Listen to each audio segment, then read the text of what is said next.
I'm Jeff Tamblyn, and I'm a photographic artist. So I've got 5 pieces that'll be showing here at 80 Santa Fe, and excited to be in the show.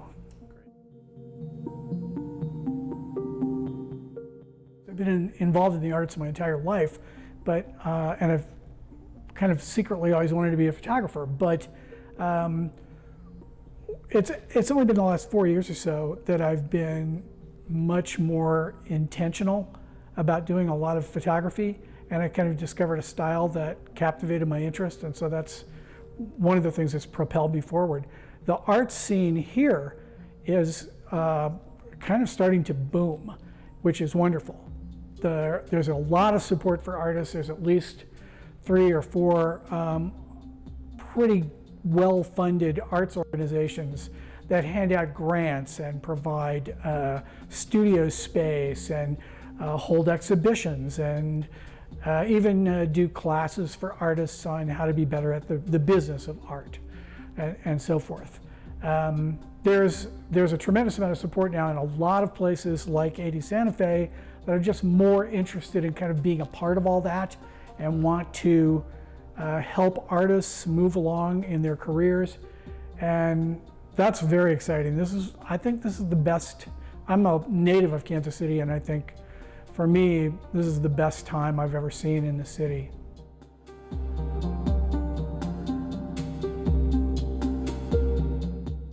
I started going to a couple of sort of regional photography clubs for a little while, and that was fun, that was interesting.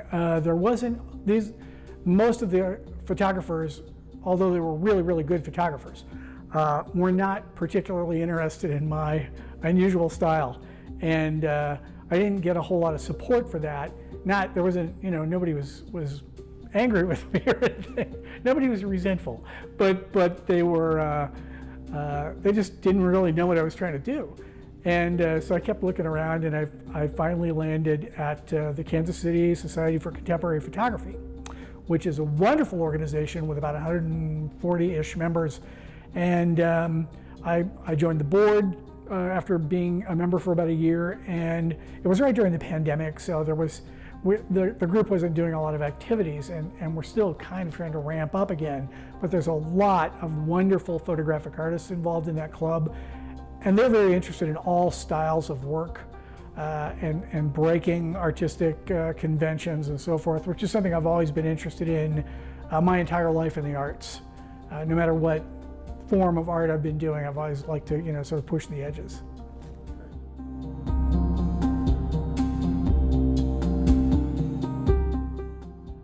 Since I don't have any formal education in photography or visual art, it's hard for me to compare myself to anybody else and kind of know, but for me, this is, one of the most serious endeavors I've ever done, because I just really love what I'm doing. I love the pictures that I make. I feel like a lot of it really comes out of my heart and my intuition. I'm really embroiled in it, and I do work on it every single day. I recently was involved in a program called Artist Inc. that's put on by Mid-America Arts Alliance, and that's an 8-week program where you network with a lot of other artists and kind of learn how they sustain their own businesses. It's fascinating. That was really, really helpful to me. Just being in contact with other artists, seeing what other artists are doing.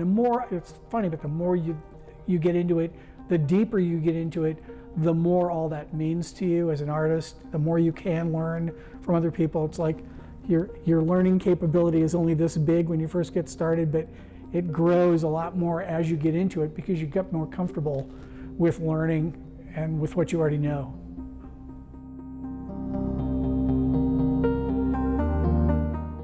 There's a lot of things that I need to work on pretty much on a daily basis, from website, social media, entering competitions or applying for exhibitions.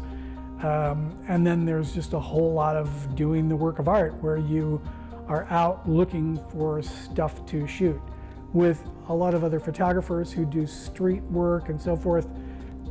I think they have maybe a little easier time finding subjects than I do, but my subjects have to lend themselves to either motion blur, or they have to be constructed in such a way that when I move the camera, that'll kind of work for them.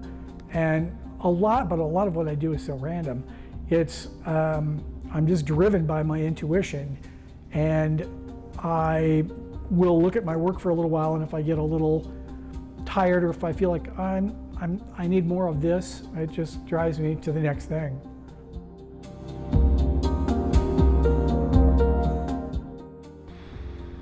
Gosh, that's such a big topic, but to talk about what art does for the world is so varied, and a lot of people just want something to look pretty in their house or in their office, and there's nothing wrong with that. I think also that art has a mission to sort of elevate reality for people so that they don't look at the world the same way. As human beings, we tend to get into this rhythm of taking things for granted and assuming that everything is going to sort of be the way it was, or or maybe just being afraid of the way things are, because fear drives a lot of us, especially these days. But what art can do for us is help us to understand that reality isn't boring, that every second of it is absolutely fascinating, and that there's always something new to look at and to understand. And I think art also helps give us courage when we're facing difficulties. I remember when I was really sad about my father's death, and I'd had a lot of conflicts with him, and they were just unresolved, and I was having a phone conversation with a friend late at night, and I was telling her about my relationship with my dad and how it was kind of difficult, and she said, "Oh yeah, like sort of like water over sharp stones." And when she said it, I just burst into tears, because she had said exactly the right words to help me, release that feeling and to get comfortable with it, and to have it contextualized in a way that could not have been done in any other way. It's just like, that's the power of art, is it brings us strength and courage and vision in ways that I don't think anything else can. I think it's endemic to the human experience. I don't know if other animals make art, but humans must. We always have.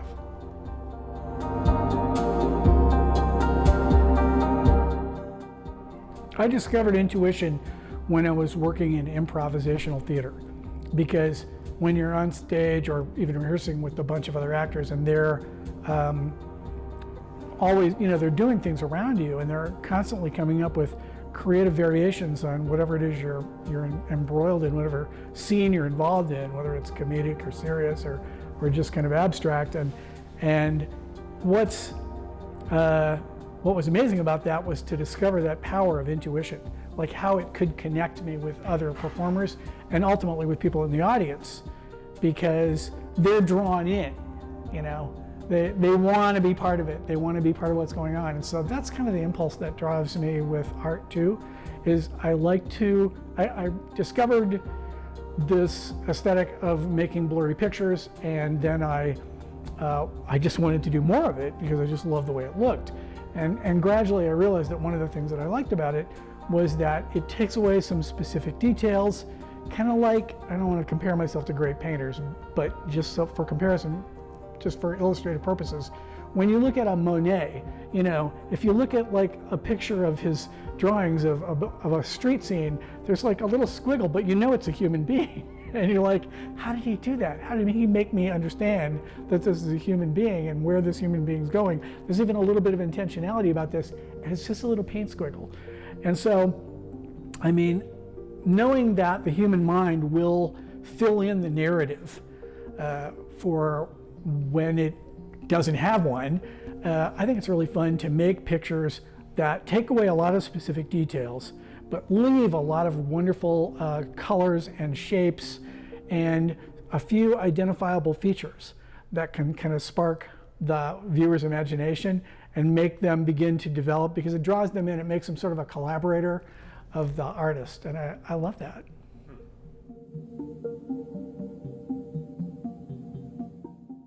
The way I look at it is that everybody has a camera in their pocket these days.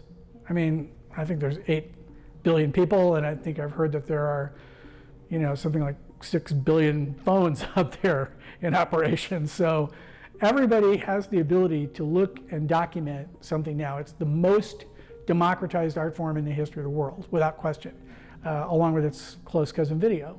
And every minute there are literally jillions and jillions and jillions of things being uploaded onto the internet that are very literal in form, very documentarian. And so it's incumbent upon artists not to do what everybody else is doing. It's incumbent upon artists to push that barrier and make people go, oh, I didn't know we could do that. And also just to make them imagine things. And that's what I want, is for people to look at the scenes or the moments that I capture and just have some kind of feeling about it. A good example is my wife and I were looking at a picture that I had made, particularly abstract piece, but there was a human form in it. And I told her where I made the picture, and she started yelling at me. She actually got angry with me. She said, don't tell me where it actually is, because she had invested herself in a narrative that she was making up right there. You know, she was, and loved that narrative that was happening inside of her. She didn't want it to be interrupted with the mundane facts of reality. And I thought that was a real learning thing for me. So I try not to talk too much about what's actually in the pictures, and more like try to listen to what the viewers see.